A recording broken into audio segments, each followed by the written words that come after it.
My name is Sari Kamen. I'm the Public Programs Director of MOFAD. It is really incredible to see this beautiful full house tonight. Thank you all so much for coming out. This is a program that we have been trying to make happen for well over 2 years now. Some of you may know that MOFAD was originally scheduled to open this beautiful exhibition right behind you, which I hope you got to take a look at in March 2020. And some of you may recall that was also conveniently timed with the beginning of a little global pandemic. So it has been a very long time in the making to both open this exhibition and honor Dr. Jessica Harris and Stephen Satterfield, who we are so grateful to have tonight. I truly think this is one of the programs that I can say these people need no introduction, and that's probably true. However, I would be remiss to not mention that, of course, Dr. Harris is the lead curator of our exhibition, African/American Making the Nation's Table.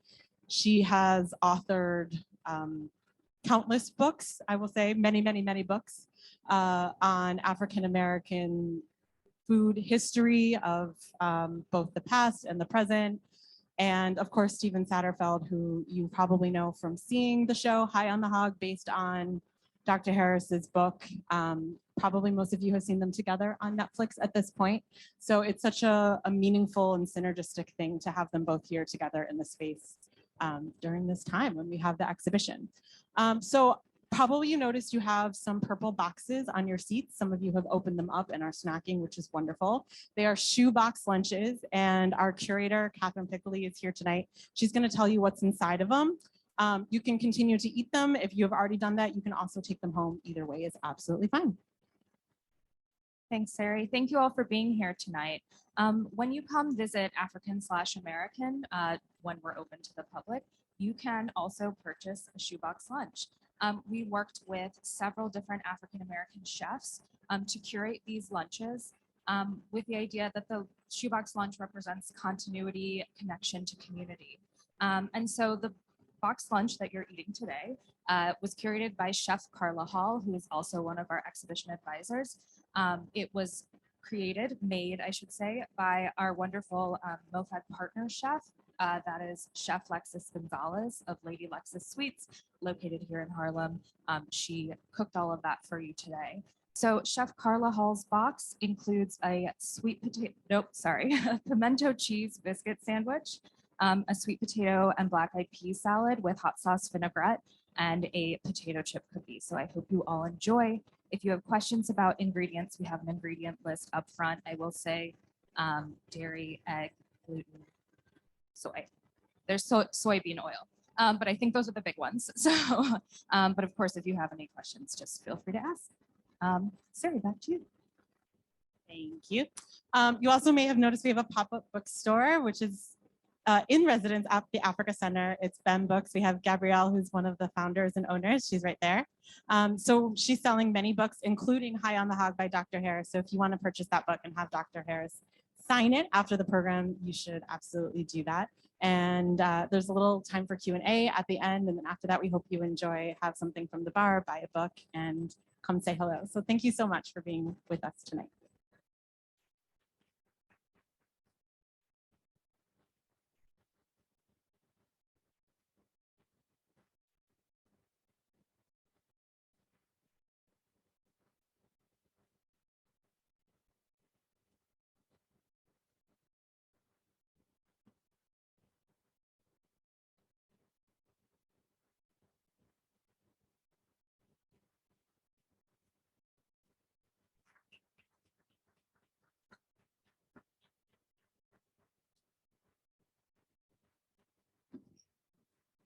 Hello. I think they both work. Okay, even better. Microphones work. Yes. One. Hi, Tuesday. Welcome. It feels strange to be welcoming you all as I feel like I'm a guest. My name is Stephen Satterfield, and it's a pleasure to be here with you this evening. Thank you to MOFAD for organizing. Thanks to everyone for your patience over the last 2 years. This night is a long time coming. you to the source material. Yeah, right. Please give a hand. And thank you for embarrassing me publicly. So here we go. It's gonna be a bumpy ride. Our queen. You didn't hear of my promotion? Your promotion. I'm Empress. Oh, excuse me. We do need new language to describe the vibe. So, Empress, Dr. J, Dr. Jessica B. Harris. I think y'all know why we're here. And I, as the, I guess the person who's leading the conversation, want to preemptively apologize, as my intention tonight is to catch up with Dr. J. You know what I mean? We haven't been We together. haven't actually seen each other since we finished filming. This is the thing. And so I know that we're here in conversation, but I'm here. You know what I mean? So that's my caveat, first of all. And yeah, so the first thing that I want to do is talk about the exhibition, and I want to talk about how it came together, because my way of thinking is very much always about origins, ancestry, how we got to where we are. A lot of that I learned from you, which we'll talk about later. But let's talk about the exhibition. Tell us how it came to be. Wow. I see a couple of people who look as though they're not necessarily in my age range, but who may be old movie fans. If you think about Mickey Rooney movies, come on, kids, let's put on a show. That's pretty much how it came about.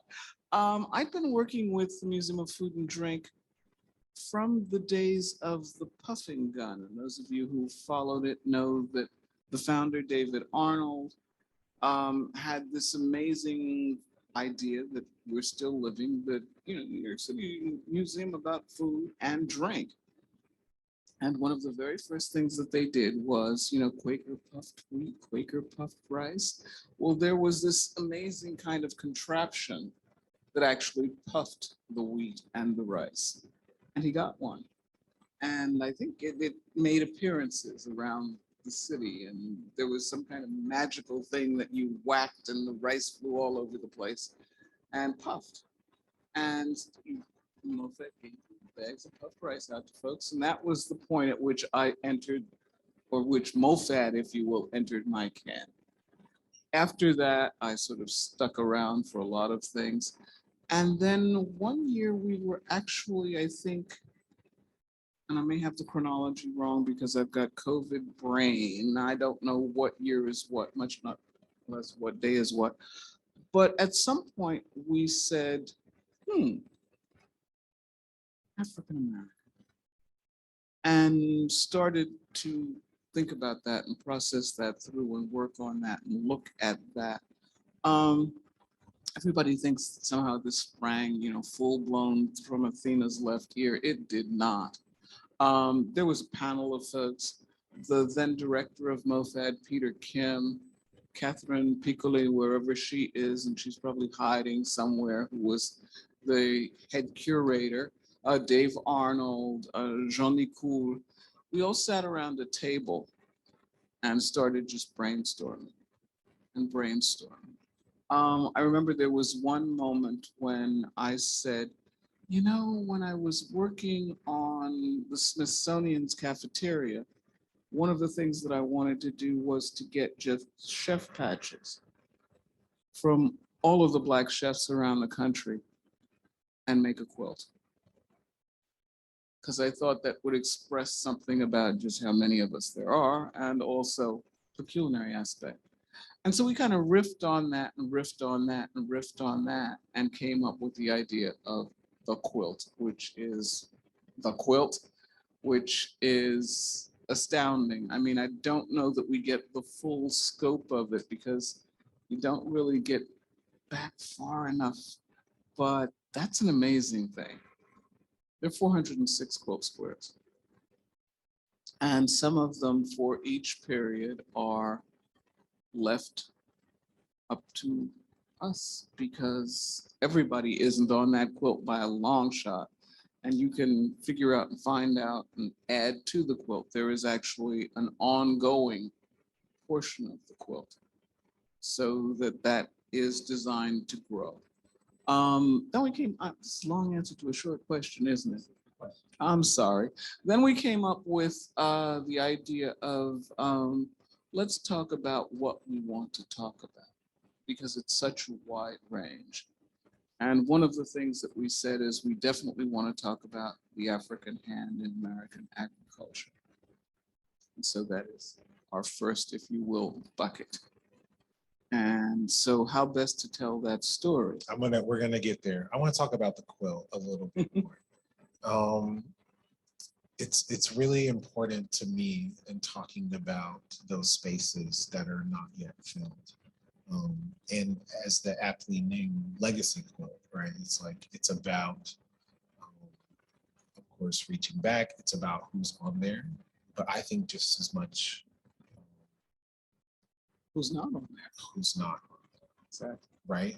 Not only those of us who deserve to be on there, whose names, for all the reasons we don't know, but how the legacy work is active work. It lives with us. And so there's people out here who belong up there, and we're all in process. So we're just capturing this moment with this quilt. And it's an ongoing and Because I'm assuming never ending process this is the thing. because the beat goes on. There are people who are working in food today who aren't on it, but there are equally people who were working in food in 1618, just to be myself, who aren't on it. And all of those folks in between who aren't on it. So the idea is, all praises to the ancestors, all continuity. There's this church song we sing, "May the circle be unbroken." The quilt is part of that unbroken circle. It's ongoing. So that was the first thing.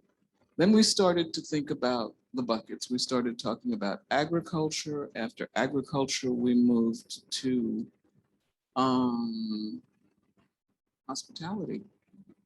Hospitality, all of the things that we've done in the hospitality industry, all the way from James Hemings on and through and beyond. So we've got hospitality, we've got all of that. We've got a faitout, a copper faitout, simply because Hemings, when he returned from France, brought the whole notion of a stew hole stove, and a stew hole stove along with things that could be cooked more, well, at different temperatures. You could regulate flame and things more easily. Used copper.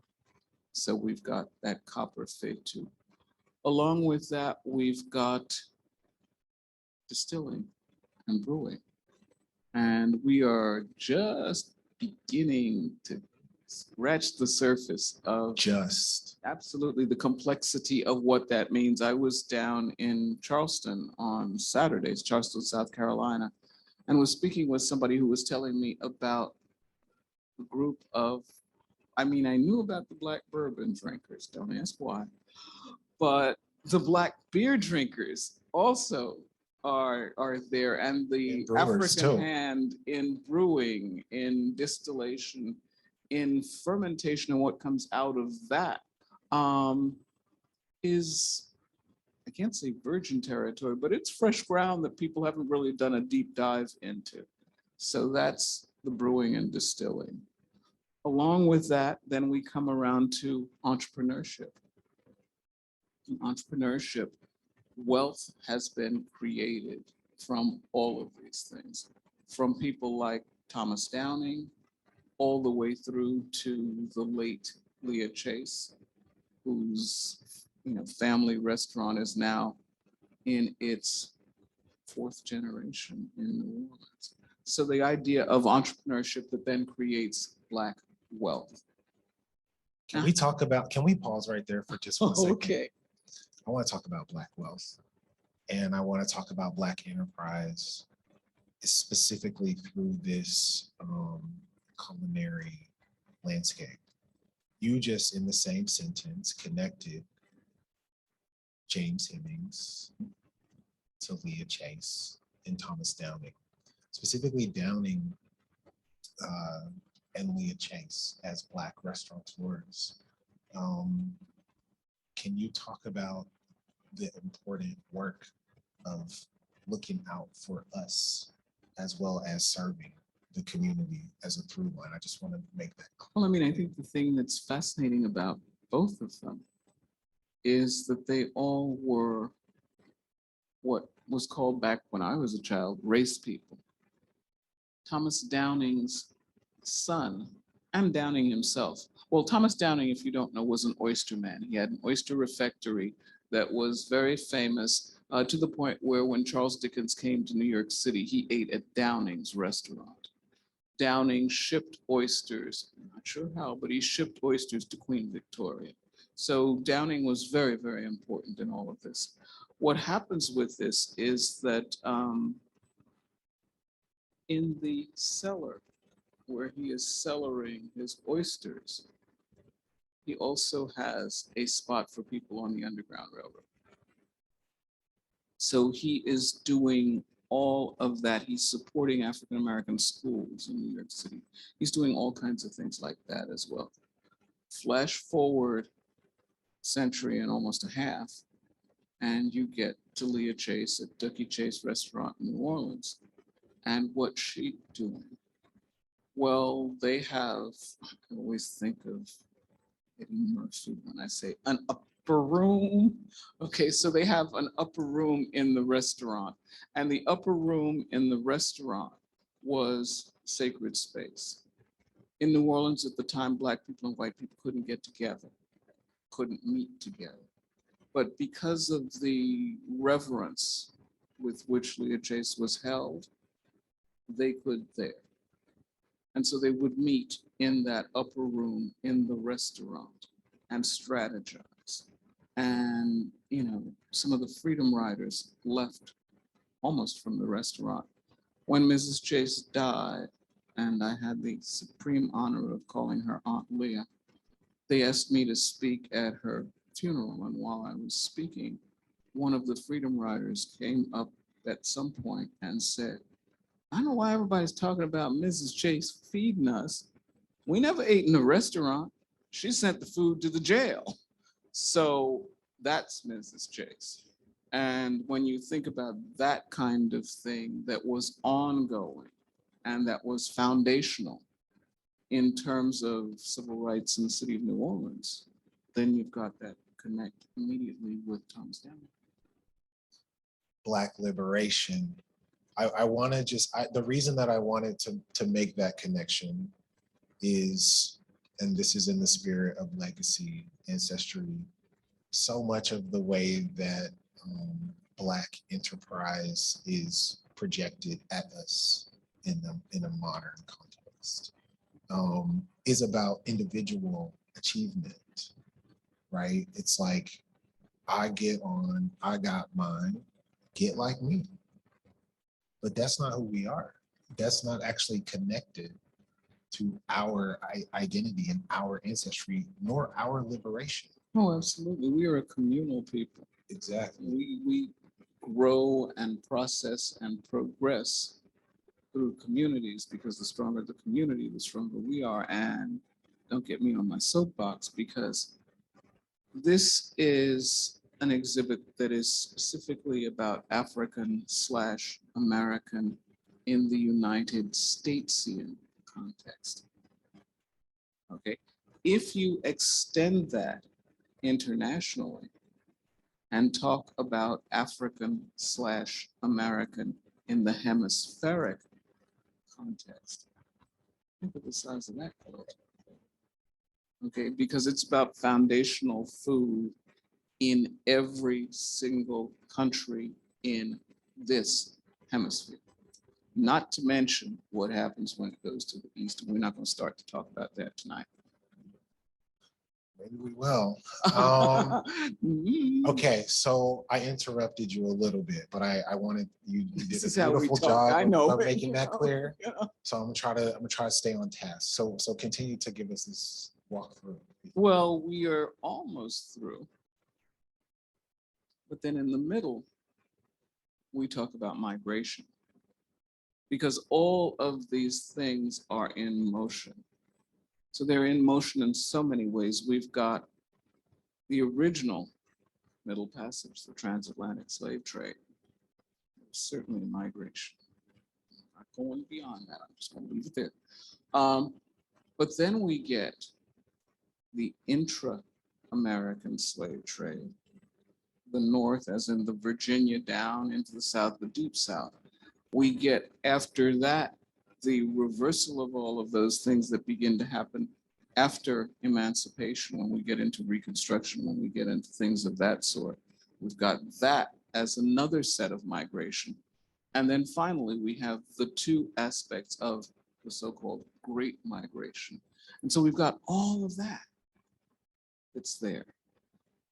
And if you go to that table and hit it gently, please, you can see meals, you can see maps, you can see movement, you can see how all of this stuff is in motion. It's not static, and it's still not static. It's moving every which way. And then, Can I just please? All right. I'm sorry. You're giving us so much. I just want to make sure people are capturing this. Migration is a really important thing to talk about, because talking about migration is talking about food and vice versa. In other words, it's not possible to talk about food without talking about migration. They're synonymous. So this is why I'm actually into food, and this is why I'm into food as a pathway to my own exploration around my identity, because of understanding food as a migration story and understanding myself is connected to this global diasporic migration. So I really just want to not let that go over people's heads, because food is the story of movement. Plants, people, information, technology, right? It's always in motion. And so, as you say, like, these stories continue to be in motion. Sorry. I don't know, actually, there is something that food historians talk about called the Columbian Exchange. I'm just going to ream out about 3 things from the Columbian Exchange. Tomatoes are New World. Imagine Italian food with no tomatoes. Chilies are New World. Imagine Thai food, no chilies.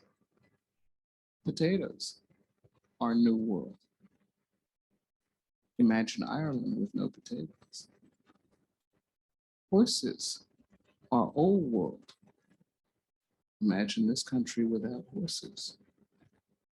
Pigs are Old World. That leaves you with barbecued armadillo, So it's all about, yeah, there you go. It's all about that ebb and flow, that exchange, those things that went and continue to go back and forth and create and mix and mingle and create something new. So there's all of that that's very much a part of migration and food. And then just to prove that point, you walk out through the Ebony Test Kitchen, which was the result of John Johnson's migration to Chicago, but which was equally the result of, or the catalyst for, many, many, many African Americans of at least 2, possibly 3 generations learning about the food of the African diaspora through the work of all of the food editors, from Frida DeKnight through Charlotte Draper up till Charlotte Lyons and then beyond. What I gosh, so many directions. So I want to ask you, we've done this virtual walk, and y'all can all do an actual walk. But since we have the pleasure of having you here, then I think we should give you to the people because that's what the people want. Just serve know, me up but on a no, platter. this is what we're doing. I'm curious because of your unique vantage, how you have seen things change over time. Obviously, my work as someone who writes about food, thinks about food, gets to be a Black entrepreneur is made possible because of your work. My work in the 1970s when you were out here working and going to Gonvier, okay, like it wouldn't have made sense probably even the idea of the type of work that I'm able to do as I stand in your legacy and many others. But I just want to know, like, what has changed? I know that so much has, but we don't have the richness of your perspective and experience. So I want to know, like, how do you think the landscape has changed? Oh, there are more of us doing this. That's the obvious change.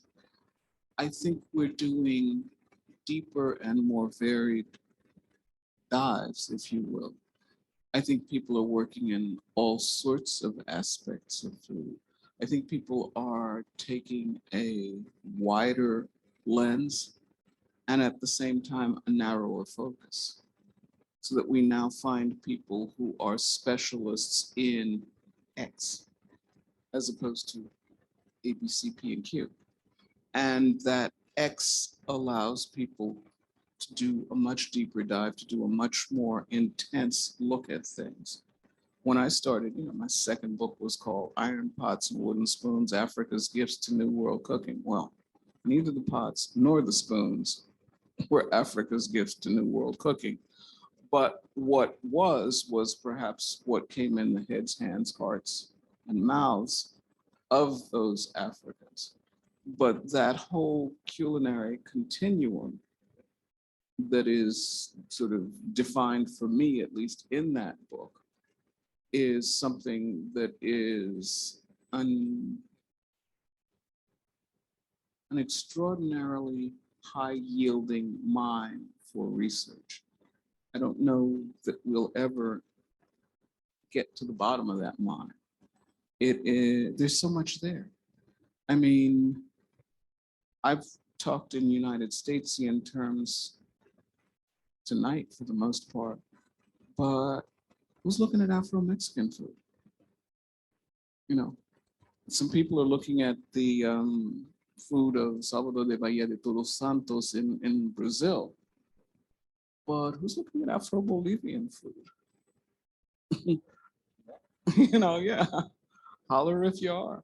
And there are people who are, and that's the thing that, there's a lot out there. I mean, and people are beginning to talk. I mean, and I think also post George Floyd, internationally, people are beginning to talk and to reach out and to make connections and to think about things and to build chains.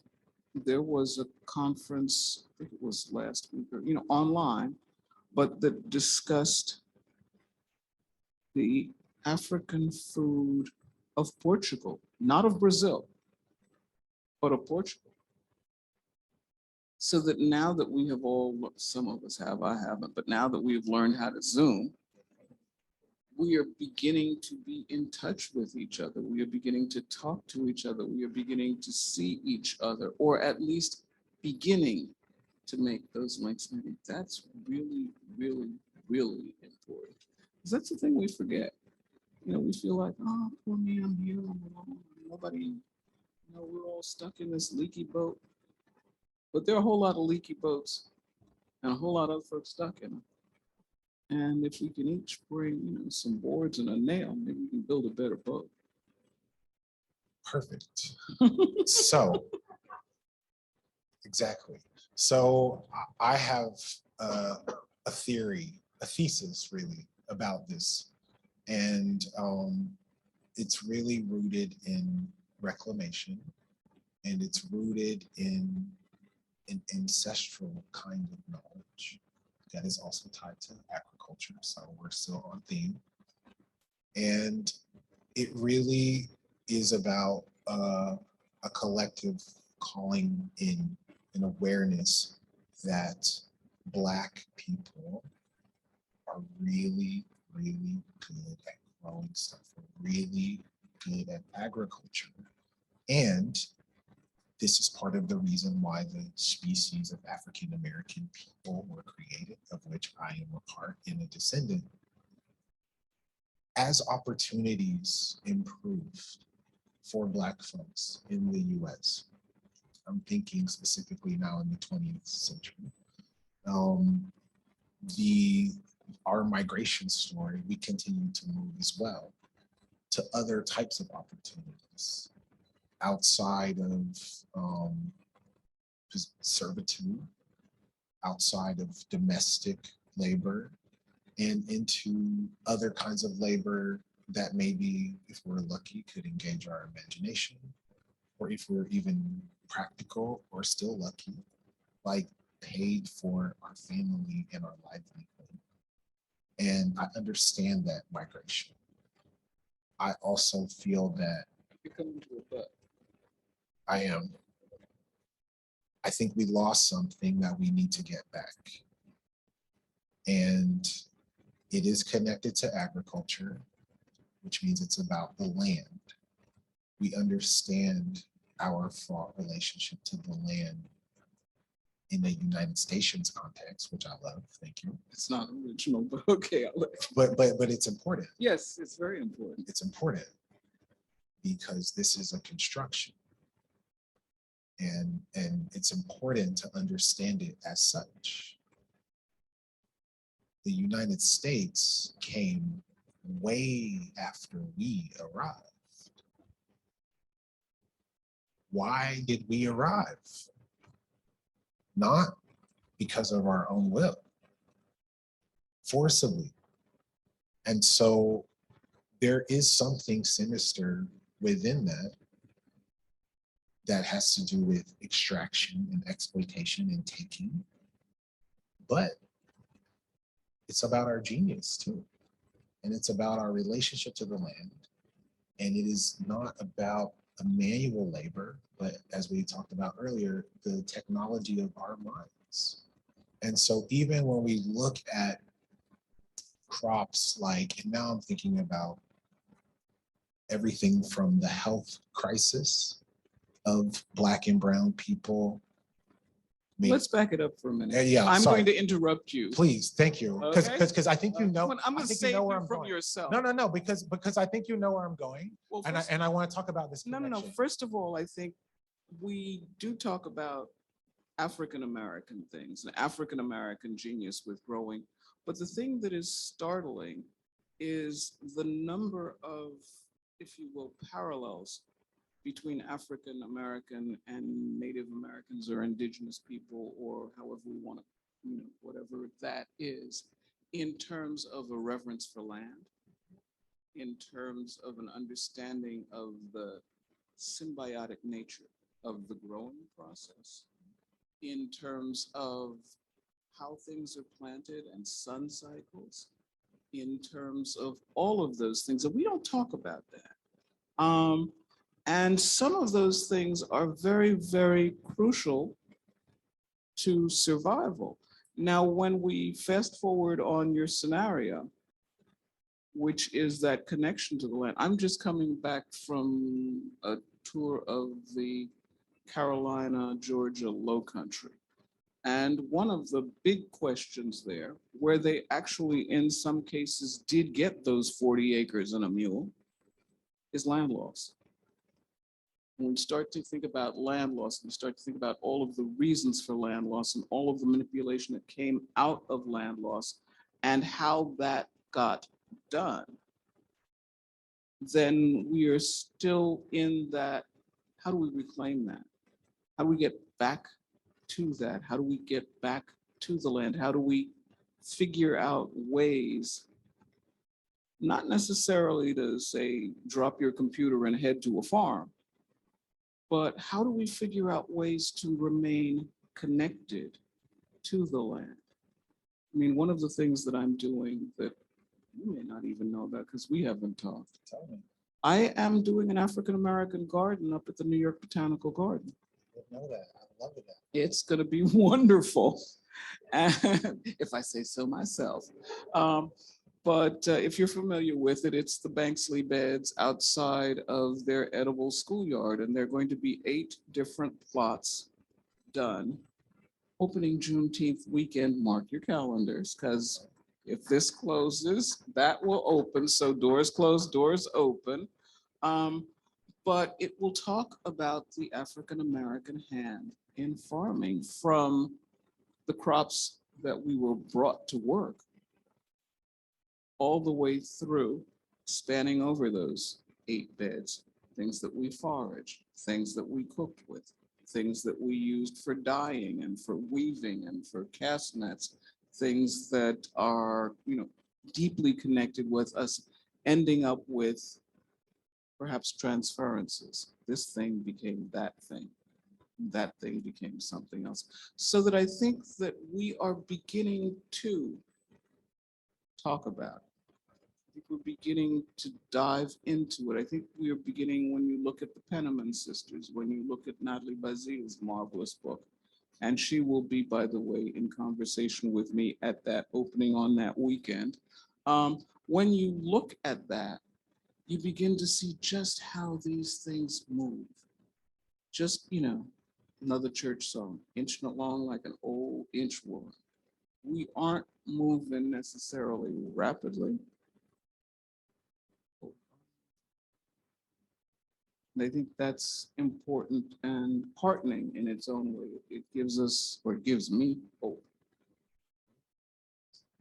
Yes, thank you for saving me from myself. And also in thinking about the crops, because we know about the crops that we were here to farm. I'm curious about what we left behind though, especially because what we're now learning is that what we left behind was really part of the earth medicine too. And that our relationship to the land, just like our indigenous kin globally, respectively, have a relationship to land that understands us not as a dominant force, an overseer of the land, but in relationship to the land.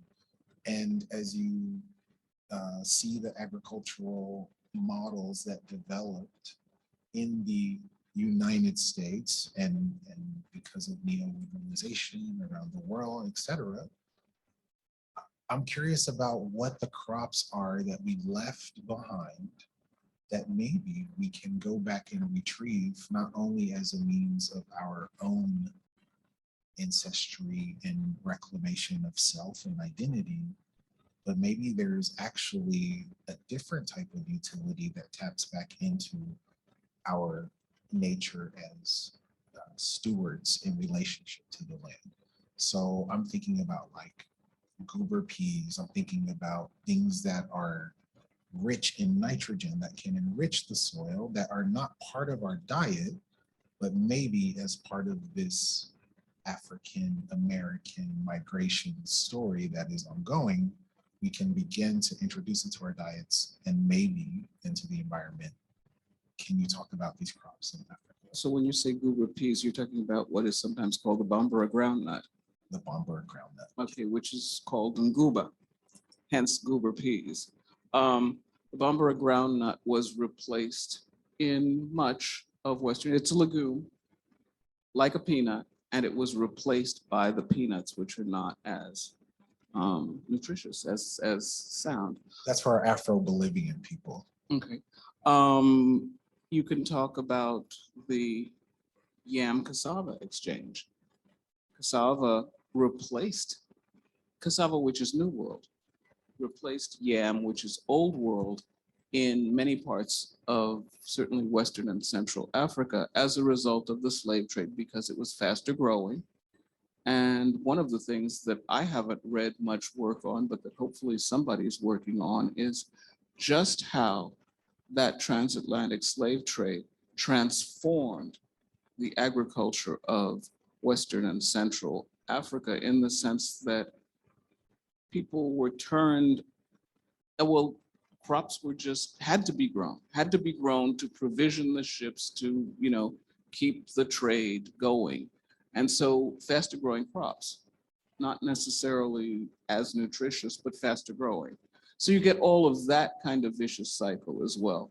And with that, you get that cassava yam exchange, you get the peanut bambara groundnut exchange, you get the loss of things like that Chef Pierre Cham is discovering, like fonio, like baobab, like all of those kinds of things that we're not really familiar with, but we're becoming familiar with.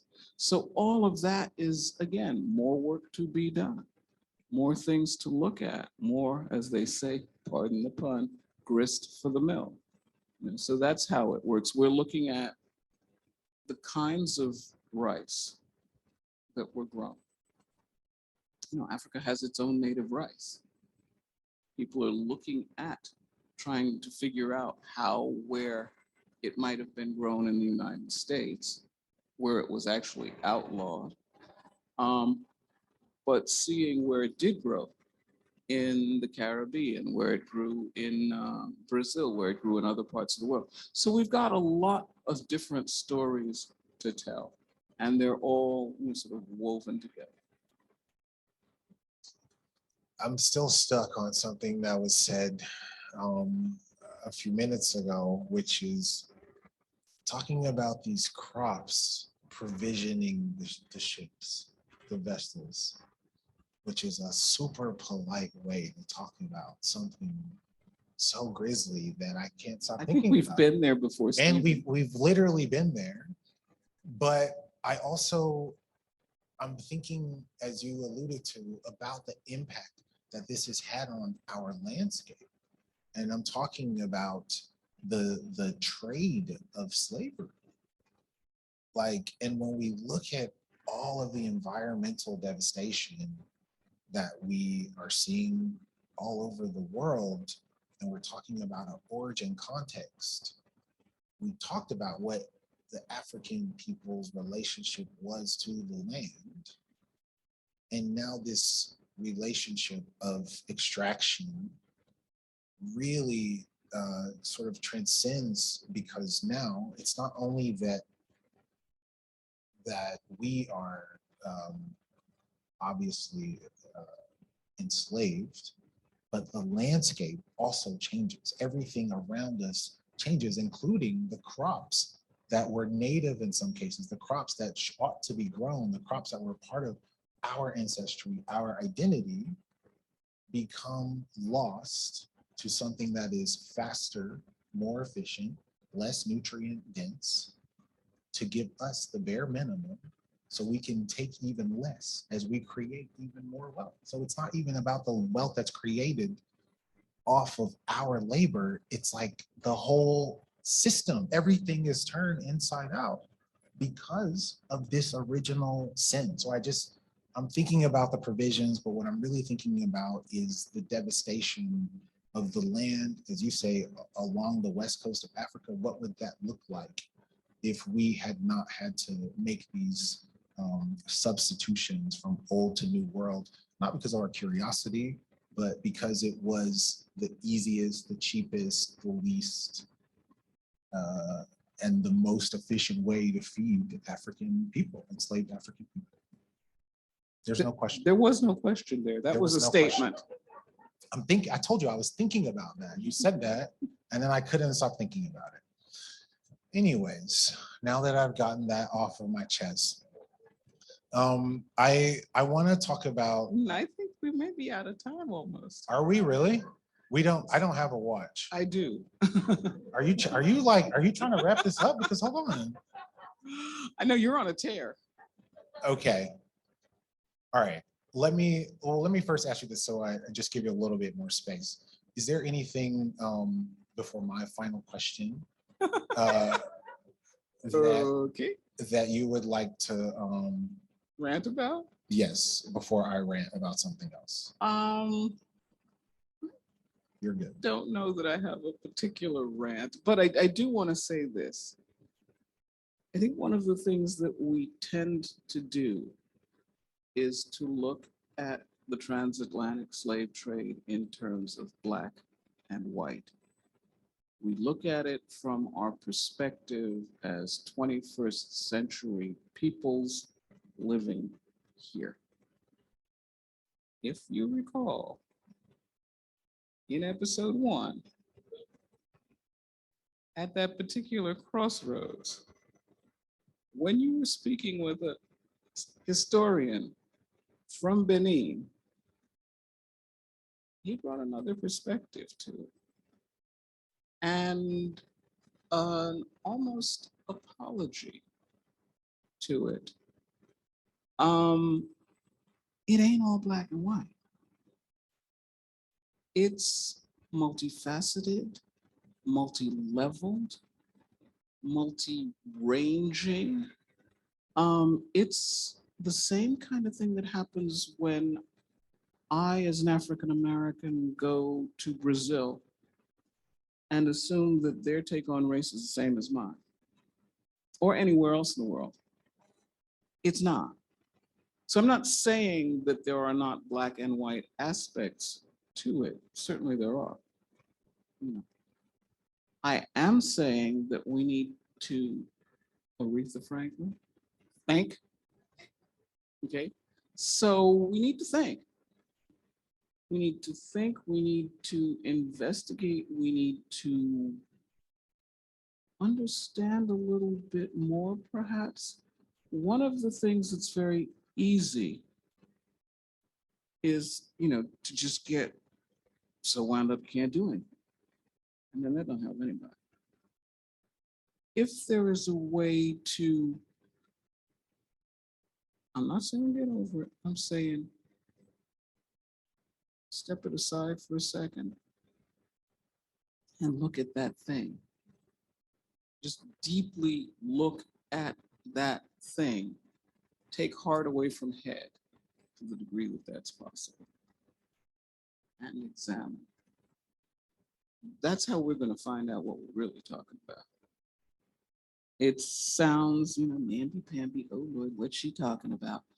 But we need to understand something more about that. Because we don't. And we clearly don't. I don't. You don't. Probably none of you do. How do we get there? How do we look at that? How do we do the deep dive on that? How do we think about that? How do we analyze that? How do we reconnect? How do we talk to our cousins? How do we make that happen? And I think that's part of what hopefully this is, or what this may start, or what this discussion may peak in, somebody sitting out there going, oh, damn, I want to know about that. How does that happen? Because when that starts to happen, then you begin to get movement. And when you start staying in anger, all you got is stasis. So let's get some movement out of this. Let's get some movement. Dr. Jessica B. Harris.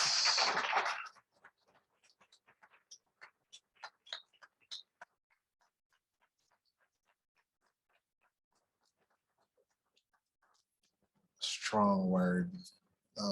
And this is why we tune in. And I hear you. I'm receiving that.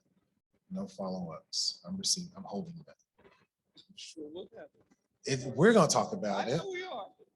I'm holding that. I know we are. It's all right. We can do that. I appreciate you. Thank you so Appreciate much. Seriously, thank you for that deep wisdom. We have time for questions, I think.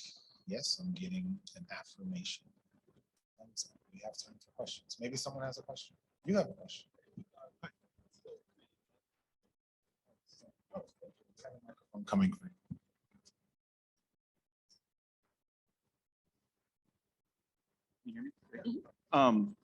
Still stuck on what you said in response to what Dr. J said about the idea of us being given less to produce more. And that's something that is continuing to happen in so many different ways. I think it reminds me of even your fun struggle to get funding with what Hey, shout out to the Like- struggle. what Whetstone is trying to give us is the world, and you're not asking for very much, and that's still a struggle to get. So what is it that like motivates you to keep going and not give up and like break that cycle? Thank you for all of that. Seriously, thank you. Thank you for even just naming Whetstone. That is really my day job. So thank you. How can I really not come with energy and be in a relationship to Dr. J? It's not real to me. You know, I mean, a lot of my vigor actually came from the literature from Highland Home. So, you know, what y'all are experiencing is a television program, but in my real life, like this book really impacted me. And since you know Whetstone, then it's clear actually what that lineage looks like. And so I'm sorry to say that operating from a position of deficit is a space that I know well, but it's not a debilitating space. And then the times in which it was or is, it just pales in comparison, not only to like the struggle, capital T, but just like it's not connected to real life. You know, I'm lucky to be here. I'm happy to be here.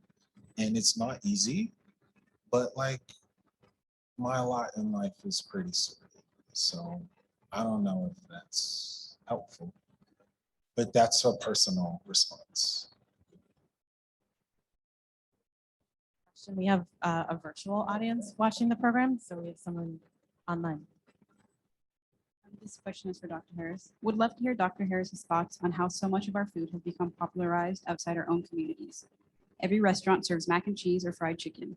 I'm seeing jollof now on regular menus as well. Is this a good thing? Are we losing the context of the people and experiences when foods from our diaspora go mainstream? Good question.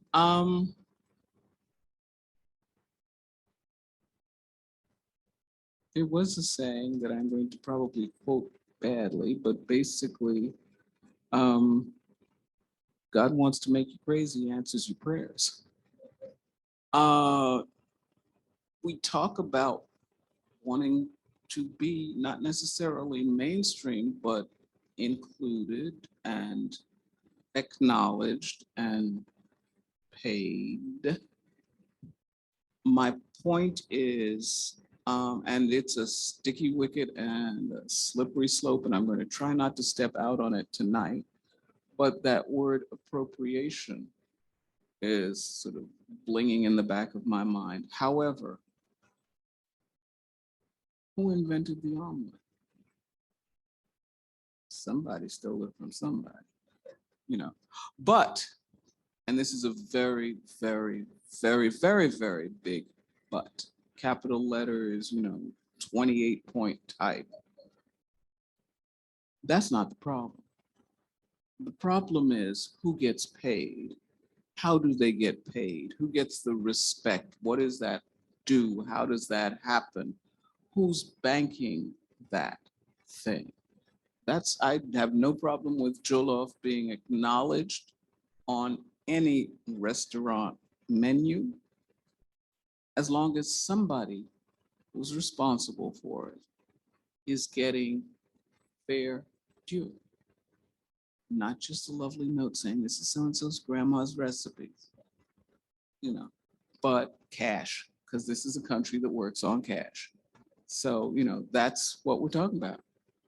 So I think that's to the virtual person out there, that would be what I think. I think appropriation can be a slippery slope, because if you don't share, all you got is you, and you already know it, hopefully.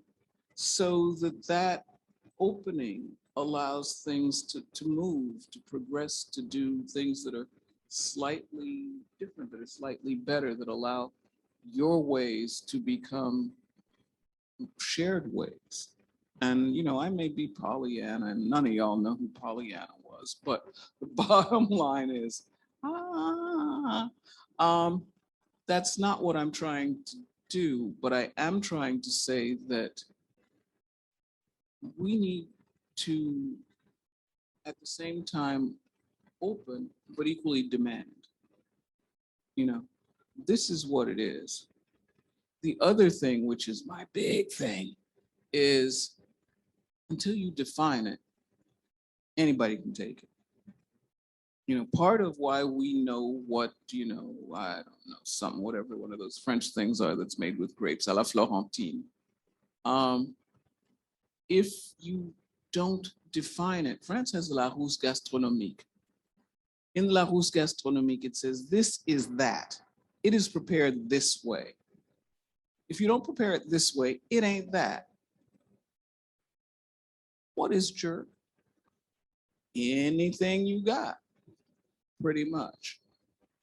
Steamed over smoke over what was at one point allspice, but my understanding from my last trip to Jamaica was the allspice has been overforested, so they're now using logwood.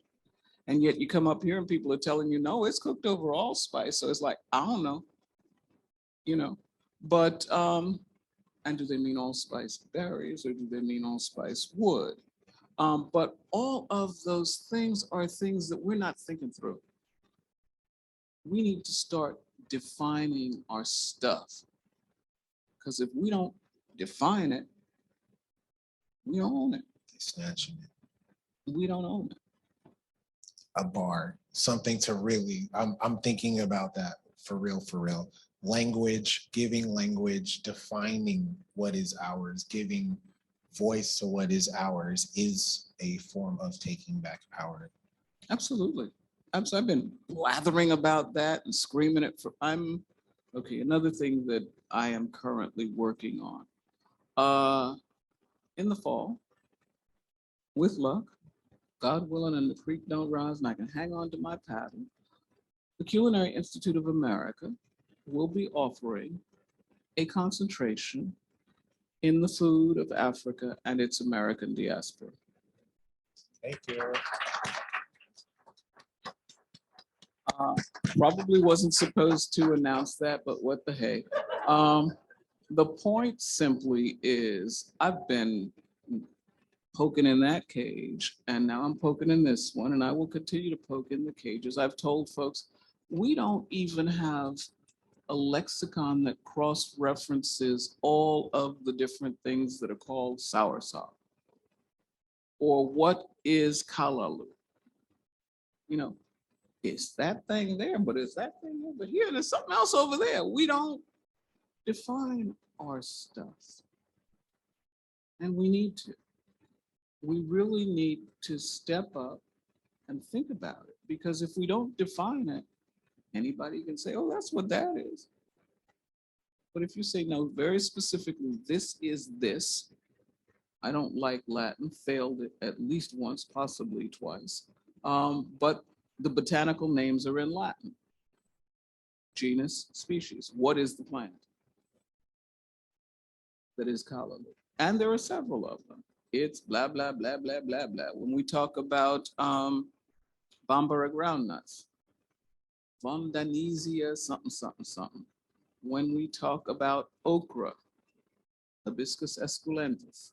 When we talk about the difference between yams and sweet potatoes, two entirely different genus species.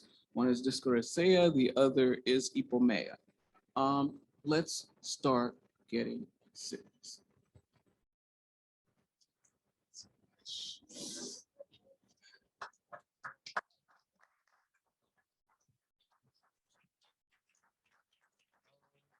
Okay, I think we have time for one more question, if there is one.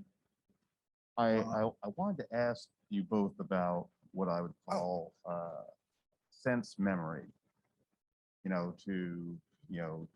was speaking to an African farmer the other day, and he was describing, how he was drawing things and what he was doing. And I don't know, I don't consider myself a religious person. I am not consider myself an overly spiritual person. But the things that he's talking about, like, I can smell them before I've been there. Like, I feel these things in my bones. And I wonder, like, when you got there, did you smell home in some strange way that you didn't see coming? Now you're getting ready to cry. I think that my reaction is probably the answer to your question. Emphatically, yes. You know what I mean? I think that this is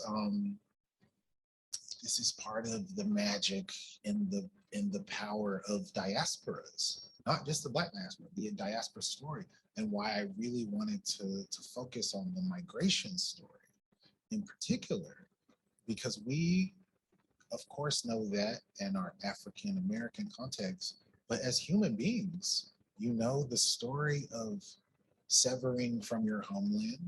We see the news, like having to make hard choices about what is fighting for home.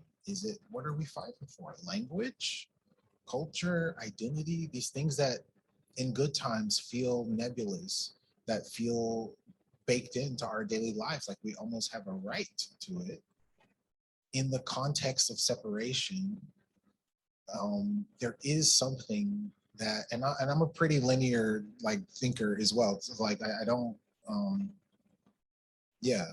So I really think that the experience that I felt, that I'm sure many have felt, not just from a homecoming perspective going to Africa, but really connecting to one's homeland, being a child of a diaspora and coming home, I think is a cellular thing that brings me chills thinking about it. The feeling that I had the first time I went to Africa, of course, with Eye on the Hog. And that is the sort of magic that is hard to articulate, but propels our work, And so that's my answer, yes. I got some more, of course. Have to have the last word. You both have claimed to not be, woo-woo. I'm as woo-woo as they get. Okay. The first time that I set foot in the kitchen of a candomblé house in Bahia, which goes back to the probably 1980s, when they were very different places from what they have become. There was a stillness. There was a palpable feeling of respect that reminded me of the feeling in the basement of the church in which I grew up.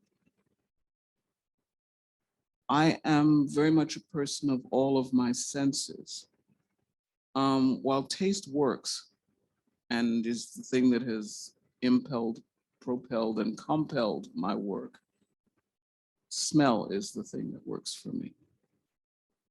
I can smell something and it's like, oh my Lord, I have written that you could blindfold me and take me into the South Jamaica projects where my grandmother lived, and I would know it. So I think that we are all captive, if you will, of our senses. And in terms of those reconnections throughout the African Atlantic world, but I would suspect, because this is a thing that we don't study, but maybe we should start looking at, the African to the east of Africa world as well. We're going to see a whole lot more of those very tangible, literally tangible, touchable, sniffable, seeable, tasteable, hearable things that connect us. since memory. We're getting more green lights, which is great. That means we get to have more questions. Maybe there's another one.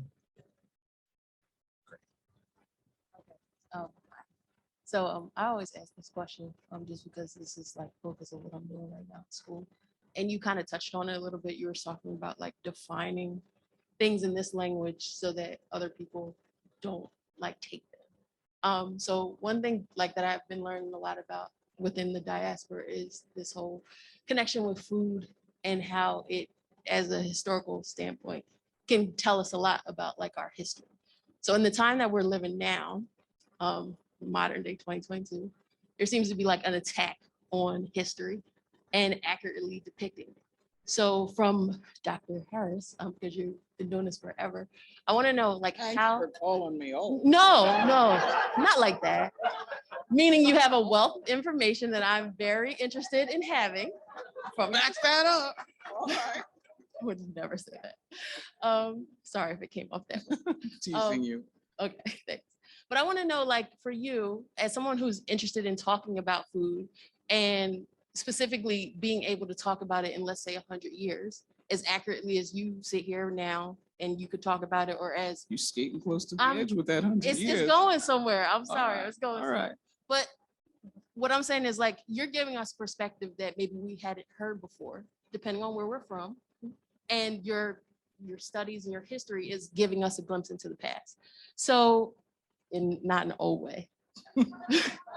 But what I'm asking is, from your perspective, like, how in this time that we're in, where like talking about history could be seen as bad, how are we expected to, or do you have any ways that we could keep hold of like our food history?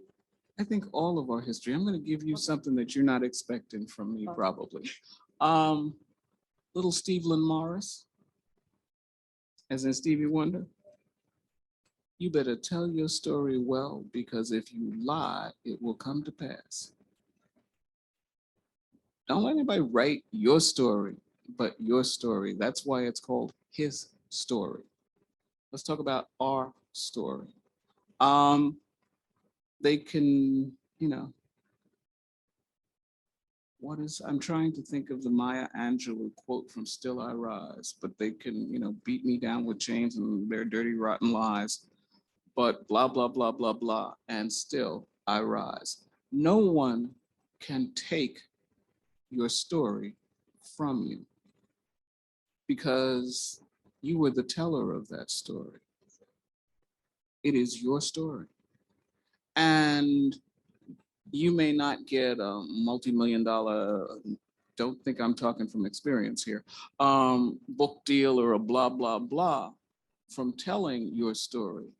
You may just be telling it to your husband, your partner, your kids, but that's how you keep the story that is your story alive. And the only way. If you depend on any other form of media, and certainly Stephen is a living witness to that, to tell your story, it ain't gonna be your story. Controlling the telling of your story is probably the most important thing you can do. Because that's how it stays your story. That answer? And I'm sorry for teasing me. That's the right answer for sure, for sure. Yes. Oh, you have a. Oh, sorry, I didn't know there's an order of operations. Yeah, I'm so sorry. We have to. Where's someone? Sorry. We have to wrap up, so we have time for Dr. Harris to sign a few books. So thank you so much, Dr. Harris and Stephen. Thank you so much for letting us Thank be a you part of all. this conversation. Thank you, all. Dr. J. Good Thank you for your night. scholarship. Thank you. Thanks, y'all. Appreciate y'all. Thank you. Just a couple quick things. Yes, please. Yes. I carelessly forgot to mention Whetstone, and I'm so sorry for that, Stephen. I was literally starstruck at the beginning of the evening. So like truly in front of Dr. Harris and Stephen. So if you don't know Whetstone, and I'm assuming you do because you're here, I'm going to send you all emails. Stephen is the most incredible storyteller and has so many different global perspectives and the way that he tells stories. He's magazines, podcasts, clothing, it's taking over the world and I'm really here for it. So I will make sure that you find out how to buy his beautiful magazines and listen to his stories. And Dr. Harris, we literally wouldn't be here without you. So thank you so much for your scholarship.